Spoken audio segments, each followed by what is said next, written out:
तब भी हमें वो सीट, वो जगह कम पड़ जाएगी। तो ये संख्या होती कैसे है, आती कैसे है, काम कैसे होता है संघ में, इस पर हमें बात करनी है 5 मिनट। अभी सबको लगता हो काम ऐसे ही हो जाता है, लेकिन यही काम को करना पड़ता है। यहाँ कोई व्यक्ति काम नहीं करता, यह व्यक्ति को काम करने से पहले मारना पड़ता है, उसको शांत होना पड़ता है, उसके मन के जितने भी विकार हैं उनको दूर करना पड़ता है, तब वो संघ में काम करने के लायक बन पाता है। और ये कार्य 5 मई 2021 से जूम पोर्टल पर और लगातार भारत के विभिन्न कोनों में हम लोग निरंतर कर रहे हैं। एक ही काम करते हैं, जुड़ो और जोड़ो, जुड़ो और जोड़ो। कई माह के बाद लोगों को समझ में आया ये है क्या, कैसे जुड़े, कैसे जोड़ेंगे। जुड़ना तो बड़ा आसान है। तो यहाँ समर्थन का विचार है, उसको सुना जाता है, समझा जाता है।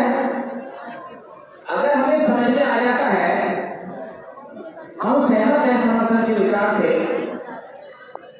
तो हमें स्वयं क्लियर करना पड़ता है कि हम भी इस कार्य को प्रारंभ करेंगे। जैसे ही कोई भी साथी संघ के विचार को समझकर संघ से जुड़ता है और फिर ये कहता है कि इस काम को मैं भी करूंगा, तो संघ में उसको एक उत्तरदायित्व मिलता है उसके स्वयं के डिक्लेरेशन पर। वो जो अपनी इच्छा शक्ति से, अपने मन से, अपने वचन से, अपने कर्म से इस काम को करने के लिए तैयार होता है, उसको बोलते हैं, इसको प्रवक्ता सबड़ संघ के विचार का। क्योंकि उसने जहां जहां से विचार सुना है, पढ़ा है, देखा है, वही काम उसको करना होता है। उसको सबसे पहले स्कोप के रूप में अपना नाम दर्ज कराना पड़ता है, और ये काम करती है सबड़ संघ में जो कमेटियां काम करती है, उसकी हेड करनी कमेटी। उसका काम यह है कि दुनिया के जितने भी समूह हैं उनकी पहचान करना, उनको जोड़ना, और जो जुड़ चुके हैं उनका डेटाबेस तैयार करना।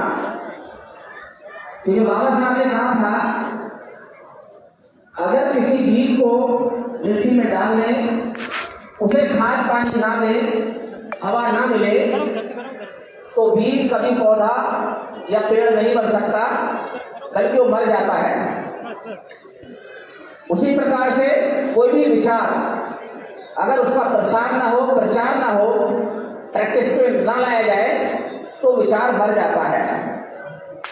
तो हम कुछ समय के लिए भूल गए थे, लेकिन उन्हें याद आया, समझ में आया कि जो हमारे पूर्वजों का, हमारे पुरखों का विचार था, हम उसको भूल करके जो समस्याओं से ग्रसित हुए हैं, उसे पुनः हमें देखना पड़ेगा, जानना पड़ेगा, मानना पड़ेगा, और उसमें आना पड़ेगा।